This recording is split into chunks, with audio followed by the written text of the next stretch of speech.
काजु काजु भन्ने बित्तिकै तपाईँको दिमागमा के आउँछ त्यो तपाईँले सोच्नु होला। आज हामी काजु खेती गरिरहेका एकजना बडो जोसिला जाँगरिला कृषकमाझ आइपुगेका छौँ।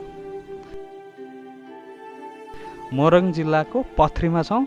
बाँकी कुराहरू म उहाँसँग जानकारी लिन्छु। नमस्कार सर, मेरो नाम भुवनेश्वर पोखरेल।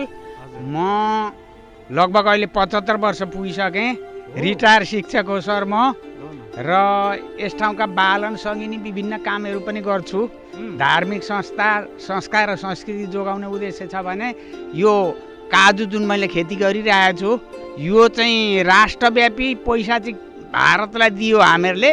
त्यसो हुँदा यसरी दिनु हुँदैन। युवा तपाईँहरू जस्ता मान्छे विदेश नभइकन यस्ता 10वटा बोट रोप्नुभयो भने तपाईँहरूले विदेशमा गएर यहाँ लगभग मन्त्रीसम्मको जागिर खाए पनि यसले मैले एउटा बोट छ यति 80-90 हजारको म 2 वर्ष जति भयो यस्तो बिरुवा बनाएर नि बेच्दैछु। दाना पनि 3500 रुपियाँ किलोले बेच्छु।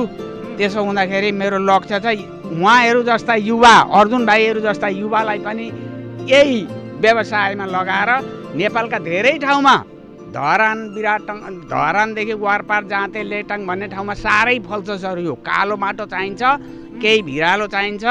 त्यसैले यो काजु खेती गरियो भने राष्ट्रका पैसा विदेशमा पठाउनु पर्दैन।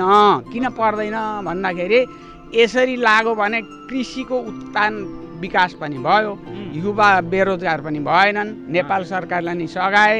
त्यसैले हामीहरूले यो काजु खेती मैले सुरु गरेको। म अब यसको अलिकति छोटो इतिहास पनि भन्छु है सर। ल मलाई सुरुमा तपाईँलाई बिचमा रोकेर पहिला हामी कुन ठाउँमा छौँ यो भिडियो हेरेर बस्ने दर्शकलाई जानकारी गराउनु।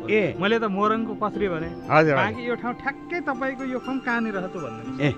सर यो हाम्रो अहिले यो काजु खेती भइरहेको चाहिँ पथरी शनिश्चरी वार्ड नम्बर 3 पर्छ। तर यसलाई चाहिँ तपाईँहरूले राजमार्गबाट लगभग सेल्फी रोड भन्ने छ माङलारेको यतापट्टि, त्यो विश्वको नक्सामै आउँछ।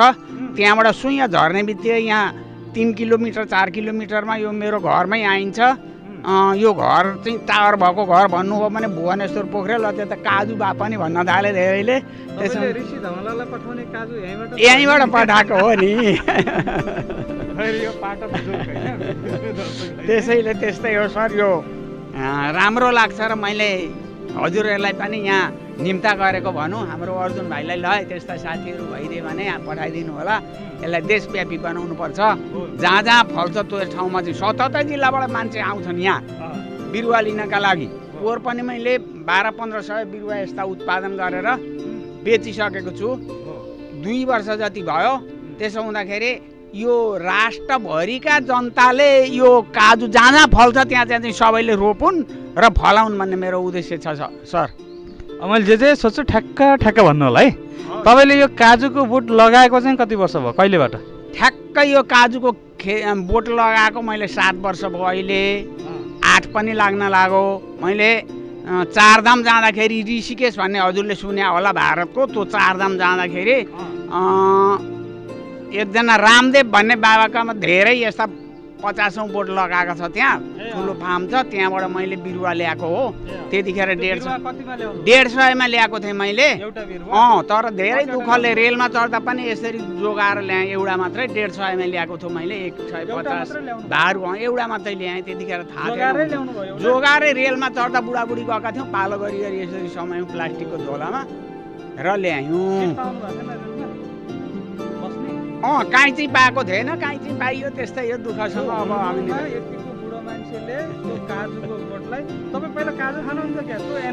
एकदम काजु त म सधैँ अहिले पनि विभिन्न यो के जाति पनि छ यहाँ, हाडे बदम भन्छौँ, त्यस्ता उस्तामा सधैँ खाइरहन्छु। बिहान उठेर घरपतिले खुवाउँछिन्, अम्बिका चेलीले। त्यसो हुँदाखेरि यो जानेरै मैले ल्याएको हो। होइन, नेपाल आउन त हामी 7 दिनमा मात्रै आयौँ। 7 दिनसम्म काजुलाई जतन उसले भने त 2 दिनमा चाहिँ पानी हाल्नु यसमा। त्यति गरेपछि मात्रै सप्रिन्छ, नभए हुँदैन भने त नभन्दै त्यसो गऱ्यौँ। ठ्याक्कै ल्याएर यहाँ रोपेको 3 वर्षमा फल हो। यी रोपेको 3 वर्षमा फले पछाडि तपाईँले त्यो बेच्दाखेरि कति मूल्य बराबरको काजु बेच्नु? भर्खर यो त्यति भनेको 4 वर्ष मात्रै हुँदैछ सर। मैले पोहोरदेखि मात्रै यो हजुरहरूले विभिन्न भिडियो आदि इत्यादिले गर्दाखेरि मान्छेहरू आउन थाले किन्न, नभए त हामी भुट्दै खाँदै उसिन्दै खाँदै गर्थ्यौँ तयार पारेर। त्यसो हुँदाखेरि 2 वर्ष भयो लगभग मैले 50-60 हजार चाहिँ वर्षेनी बेचिरहेको छु यसको बिउबाट। हजुर बेचियो भयो अनि यसलाई 2-3 वर्षमा हल्का त्यस्तो मलदल हाल्नुपर्छ जसरी हालेछ। एकदम सन्तुष्ट छु म चाहिँ। अधिराज्यभरि युवाले चाहिँ यो लगाउनुपर्छ भन्ने मलाई लागेको छ। सबै तपाईँहरू जस्ता युवाले विदेश जानु नपरोस्, काजु खेती गर्नु परोस्। र यहाँ मैले कृषि अधिराज्यभर यस्तो काजु खेती गर्ने मन भएका युवाहरूले चाहिँ तपाईँलाई सम्पर्क गरेर आए हुन्छ। धन्यवाद। अब एउटा कुरो म अलिकति भन्छु। यहाँ विराटनगरबाट कृषि मन्त्री, हाम्रो पूर्वाञ्चल क्षेत्रको कृषि मन्त्री एकजना राणा मगर भन्ने हुनुहुन्थ्यो हो, उहाँ आएर 2-3वटा गाडी लिएर आएर यहाँको मैले उत्पादन गरेको काजु मात्रै देखाउँछु। उसिनेर यसलाई सुकाउनुपर्छ 1-2 दिन, अनि सुकाएर तयारी हुन्छ त्यो काजु, फुट्छ आफै पनि, नभए ट्र्याक्टर हिर्काएर फुटाउनुपर्छ। तिहारहरू के आयो भने त्यो उसिनेर हामी आफै तयार गरेर आफै खान्छौँ, किन्न जानु पर्दैन। त्यसैले उहाँले के भनेको छ भने उहाँले धेरै साथीहरूले उहाँका अगुवा पक्ष पुलिसहरूले लगे किनेर, त्यतिखेर पनि मैले 125 रुपियाँ गोटा दिँदै थिएँ, अहिले 150 भन्छु। र उहाँलाई चाहिँ मैले दोडा बिरुवा त्यसै दिएँ। किन त्यसै भन्दाखेरि तपाईँले लगेर त्यो मन्त्रालयको अगाडि रोप्नु, त्यहाँ मेरो फोन र ठेगाना लेखिदिनु, अनि त्यहाँ छारी होस् तपाईँलाई सधैँभरि, अनि एउटा बिरुवा तपाईँको घरमा लानु र कहाँ हो घर त्यहाँ रोप्नु। औलो भने लेखमा हुँदैन। यो त्यस्तो सिपालु त होइन सर, म यसो पहिले केटाकेटी कराएको उहाँहरूलाई नै यसो पढाएको हो, त्यसो भने अलिअलि बोल्न चाहिँ सिकेँ। अनि उहाँलाई के भने तपाईँले यो अर्को चाहिँ के हो त, पैसा लिनुहोस् 150, 100 कति लिनुपर्छ लिनुहोस् भनेर दिँदै थिएँ। लिन्न तपाईँसँग। के मान्ने त भन्दाखेरि मैले भने अब यो प्रोसेसिङ गर्न मैले धेरै बिरुवा बेचेको छु। यहाँ फलेको छ, यहाँ तल मिलवाला फुमेल भन्छौँ, त्यहाँ पनि यस्तै फलिसकेको छ मैले दिएको बिरुवा। अनि प्रोसेसिङ गर्ने मेसिन तपाईँले पठाइदिनु पर्यो, 35-40 लाख पर्छ अरे भाडु, त्यो हामी मात्रै किन्न सक्दैनौँ। त्यसो हुँदा इन्डियामा पाइन्छ अरे, त्यो तपाईँले यहाँ स्थापित गरिदिनुपर्छ। त्यो चाहिँ तपाईँले गर्नुपर्छ भन्दा उनको डायरी ल्याएँ गाडीबाट, अनि लेख्न लगाएँ। म मेरो नाम ठेगाना लेखेँ, उनको पनि लेखेँ। म हटेर गए पनि हटिहाल्नुहुन्छ के गर्नुहुन्छ भन्दै थिएँ। हटेर गयो भने यो डायरी मेरो टेबिलमा हुन्छ। त्यो टेबिल चाहिँ कहिले यहाँ फलानाले यस्तो दिएको भने नभने पोहोर पनि गएर मैले सोधेँ त्यो कृषि कार्यालयमा, तपाईँ नै हो भनेर चिया खाजा खुवाएर पठाएँ।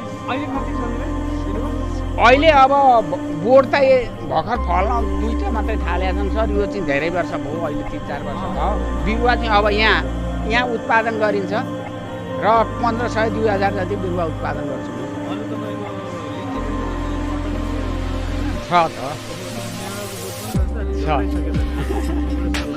त्यस्तो त रोगी हो छन्, आँप पनि हो, आँप त फलिराखेका छन् जति। यतापट्टि हेर्नु भने पान छ, मरिच छ, होइन यो त सुपारी हो, सुपारी हो। नरिवल चाहिँ यता छ, नरिवल पनि छ। म 75 लागेँ सर, म 7 सालको मान्छे होइन। त्यस्तो होइन सर, आफूले सकुन्जेल जाँगर चलाउने, यस्ता भाइहरूलाई घचघच्याउने हरेक क्षेत्रमा। यही कृषिमा मात्रै होइन, संस्कार संस्कृति जोगाउन हाम्रो पूर्वेली भाका, बालन सङ्गिनी, देउडा ख्याली, यताको धान नाच, च्याब्रुङ नाच मलाई आउँछ। म लिम्बू गाउँमा बसेको 5 थरमा धान नाच्न पनि आउँछ मलाई। नाचेको पनि छु चेलीहरूसँग, च्याब्रुङ नाच, धान नाच, साकेला आदि पनि मलाई आउँछ। र अहिले हाम्रो बालन र सङ्गिनी म भाइ जानुहुन्छ, यसरी खेलाउँछौँ। कृषिमा पनि यसमा पनि बाँचुन्जेल केही न केही छोडेर जाउँ। अब एउटा कुरा मलाई भनिदिनुहोस्, यो काजु बिक्री चाहिँ हुँदो रहेछ? साह्रै बिक्री, हारालु छ। अहिले त मैले पाएकै छुइनँ। मैले 3500 रुपियाँ किलो एकजना बिरुवा राख्ने भाइ यहाँ मधेसे भन्छौँ हामी त, उहाँलाई लगेर दिएँ। उहाँले त 300-400मा बेच्नु हो, म चाहिँ 150मा बेच्छु बिरुवा। त्यसैले जति बिक्री हुन्छ अहिले काहीँ कतै केही नि छैन। नभए मैले अघि नै भने सरलाई भारतबाट मेसिन ल्याएर हामी प्रशोधन गर्छौँ केही वर्षमा। हस्, हामी कुराकानीको निकै अन्त्यमा छ। मैले केही सोध्न छुटाएँ, यो कुरा चाहिँ भन्थेँ मलाई सोध्दैन भन्ने खालको कुरा केही छ? त्यस्तो अवधि त छैन, तर तपाईँहरूलाई म मुरी धन्यवाद दिन्छु। यो मेरो खेती चाहिँ राष्ट्रव्यापी होस्, जहाँ जहाँ हुन्छ त्यहाँसम्म यहाँ हजुरहरूले विज्ञापन पुर्याइदिनु होला र यहाँ मान्छे किन्न आइरहन्। बिरुवा म जसरी पनि उत्पादन गर्छु, सबैले पुर्याउने प्रयास गर्छु। यहाँहरू आइदिएकोमा मुरी धन्यवाद दिन्छु। हवस् त, धन्यवाद। हस्।